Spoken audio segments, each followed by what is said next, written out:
औज़ुबिल्लाहि मिनश्शैतानिर्रजीम बिस्मिल्लाहिर्रहमानिर्रहीम। नहजुल बलागा कलिमात किसार कलिमात अमीरुल मोमिनीन अली इब्न अबी तालिब अलैहिस्सलाम। इमाम ने फरमाया वक़ाल अलैहिस्सलाम, या इब्न आदम, ए आदम के बेटे, ए आदम की औलाद, इज़ा राइत रब्बका सुब्हानहु युताबिउ अलैका निअमहु, जब तू अपने रब को ये देखे कि वो तुझ पर कसरत से नेमतें नाजिल किए जा रहा है, वह अंता तासी है और तू उसकी नाफरमानी कर रहा है। तेरा रब तुझ पर नेमतें नाजिल कर रहा है और तू मुसलसल उसकी नाफरमानी कर रहा है। फ़ाहज़रहु, तो डरते रहना कि परवरदिगार कभी भी रस्सी तंग कर सकता है।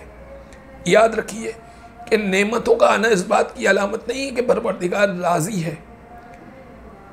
अच्छे अमाल होना इस बात की अलामत है कि परवरदिगार राज़ी है। फिर वो चाहे नेमत दे, चाहे वो परेशान हाली के साथ रखे, जिस अंदाज से रखे, परवरदिगार से राज़ी रहना चाहिए। वसल्लल्लाहु अला मुहम्मदिन व आलिहि ताहिरीन।